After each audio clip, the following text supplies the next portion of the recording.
While brands have been happily increasing prices year on year, Motorola has instead chosen to go for a much more affordable flagship this time.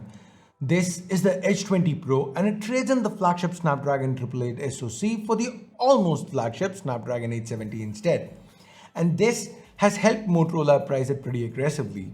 Now, I've been using this Edge 20 Pro as my primary for over a week, and in this video, I'm going to be sharing my experience with it. Is this the flagship killer you need? Let's find out. Hey guys, Ash here from C4E Tech, and if you do end up liking this video, well, like this video, let's get started. First, let's start with the built-in design. Unlike the other two phones in the Edge 20 lineup, the Pro here sports Gorilla Glass 5 to both the front and back. The side's metal, but it's covered by a resin, meaning it doesn't have that cool to touch metallic feel, and I think the 20 Pro is worse for it. The glass back has a matte finish, so it doesn't pick up fingerprints and smudges quite as easily as its stablemates. Overall, Motorola has gone for a very utilitarian design. The matte back does not stand out. The other color options are also muted. The Edge 20 Pro, it looks like it's there to get the job done without making a lot of noise. And in most ways, that actually holds true. Now, before we talk about getting the job done, there are a few things worth mentioning. Now, this phone, it's 8 mm thick. It weighs in at about 190 grams, which felt noticeable to me, especially given I was coming to this from the deceptively light Edge 20, but in the larger scheme of things, it is okay. The back curves nicely into the palm of your hand, making it a little easier to wield. Just like the Edge 20, the camera hump here is quite pronounced too, so when typing with the phone on a surface, well, it is still a terrible experience. One that can be offset by using the included case. Now, the reason for the 20 Pro's increased thickness and weight are twofold. First, the materials used have changed. We've got glass instead of plastic. But secondly, and more importantly to me, it's got a higher capacity battery, 500 milliamp hour more. And the battery life here is pretty amazing. I could keep pushing the Edge 20 Pro all day long, and it would still end up with 30 to 40% left in the tank.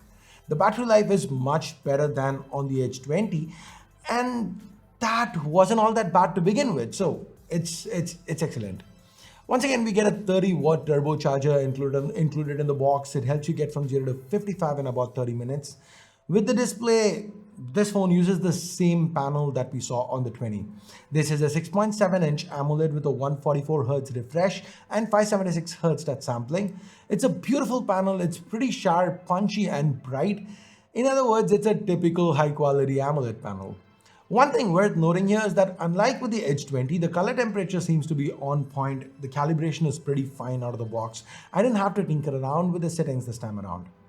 Moving on paper, the Edge 20 Pro has a more powerful Snapdragon 870 SoC compared to the 778G on the Edge 20. The actual performance though, you know what? Let me cut to a clip from an Edge 20 review, and every single thing I say in that video, it holds true for the Edge 20 Pro as well. I left the refresh on at 144Hz all the time since auto would only switch it between 60 and 120 even with the latest software update. So at a constant 144Hz, I still did not notice any stutters. I didn't expect the user interface, the user experience to be so good, but it was. Everything felt smooth, apps were quick to launch, gaming performance was also as good as you could expect it to be. If I had one negative to point out, it would be the fact that there's just a single downwards firing speaker here. Yes, it is reasonably loud, but we've definitely heard better in this segment. And while we are at the topic of negatives, hey, there is no headphone jack, there is no support for micro SD. They still managed to find some space to fit a dedicated Google Assistant key that is not remappable. That's just annoying. I mean, you could have used the space better, right? Micro SD or 3.5mm jack, there is no space for that. But this key, the best thing I can say about this key is that it is placed a little too high, so accidental presses weren't an issue. Now, other sundries include an IP52 rating that should guard you against some splashes at the very least. The fingerprint scanner, despite OLED, is still built underneath the power key. I have mixed feelings about this one because it's fast enough, yes, but I do prefer under-display scanners. Next, we've got 11 bands of 5G support. There is support for carrier aggregation. Call quality is awesome. There's NFC, Wi-Fi 6 support too, so nothing to whine about, I would say. Now, returning back to the performance and user experience, the Edge 20 runs on MyUX, which is basically stock Android with very few Motorola tweaks. With the recent fusing of Oxygen and ColorOS, stock Androidish interfaces are becoming harder to find. So I feel this is one huge positive for the Edge 20. Additionally, there is no bloat at all, no advertising stuff for you to opt out of. The entire experience feels exceptional. And you know how I said this is basically stock Android with very few Moto tweaks? Almost all of these tweaks can be found under the Moto app, whether you want to personalize the Edge 20 by changing the icons or fonts, or if you want to use gestures like double twist to launch the camera, swap to switch between the front and rear cameras, it is all present right here. Some of our long-term favorites like chop chop to turn on the flashlight and 3-finger screenshot return alongside newer ones like swipe to split. Overall, these are tucked away quite nicely into one app, and more importantly, they do not bog the interface down. Motorola beat it up, promises 2 years of security patches with 2 major Android version updates. It is a promise. Whether they deliver or not, only time will tell. Now, the big change this time with Motorola's Edge 20 series is ready for. It's very easy to dismiss this as, hey, it's just another version of Dex or it's just Miracast, but actually, it is a lot more. First, the PC version ready for, here you access your phone from inside Windows. That's what it lets you do. You have access to either a desktop version of things like you'd get on Dex, yes, or you can even get your phone exactly mirrored. There is a difference though. The Edge 20 had a USB 2.0 Type-C port, while this one has USB 3.1. So basically, this means you get video over USB on the 20 Pro and hence ready for works wired as well on this phone. You might think, why would somebody in their right mind use wired when stable wireless options exist? The reason for that is reduced latency when using wired instead of just Miracast. Now, barring this every single thing, like I said, it applies, it holds true here as well. With performance, there is more headroom given the 870. You should be able to get a few frames more with gaming, but for the most part, the experience remains similarly good across the board. Anyway, let's now talk cameras. We have a triple camera setup to the back. The primary and secondary are identical to what we found on the Edge 20. But the third sensor, the one for telephoto, it's a 5x periscope option this time around. Now, the first thing that impressed me with these cameras is how close the colors are on all 3 sensors. Moto has done well in that regard. This is also noticeable when you zoom in with videos. Audio zoom is also present and works great. I wish I could demo it here, but copyright issues mean you just have to take my word for it. Video in general though is a mixed bag. What you are seeing here is 4K 60, there is electronic stabilization for all sensors, and you can go even up to 8K 24 if you want to with the primary.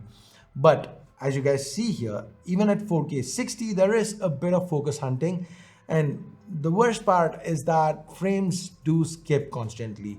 In case you missed it, let me play that again and again.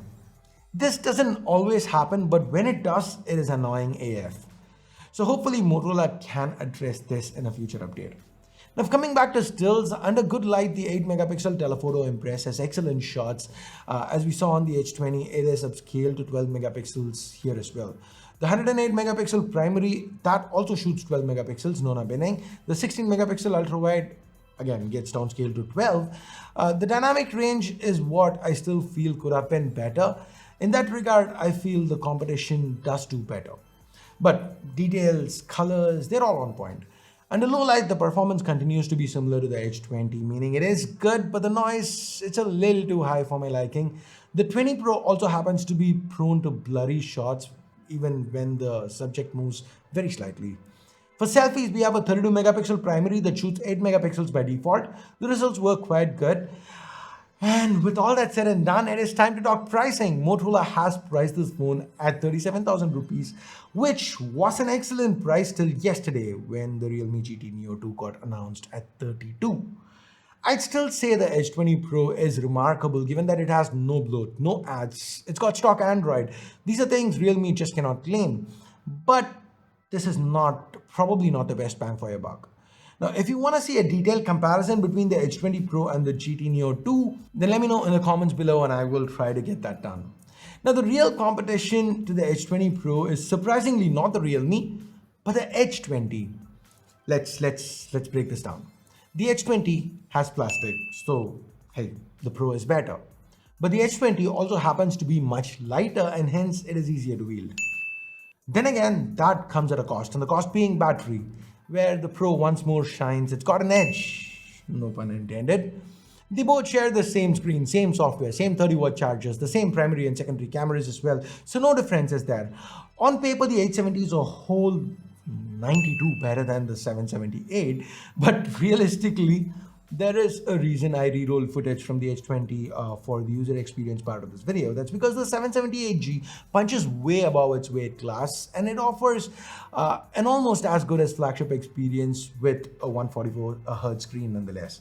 So yes, you will have more headroom with this phone, but the phone, while it might stay relevant a little longer, the 778G is surprisingly close to the 870 with regards to real world use.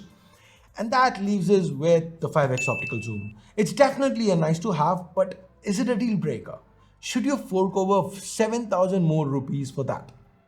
Maybe the answer could be okay, yes, for some people, but for the vast majority, including yours truly, I'd say no.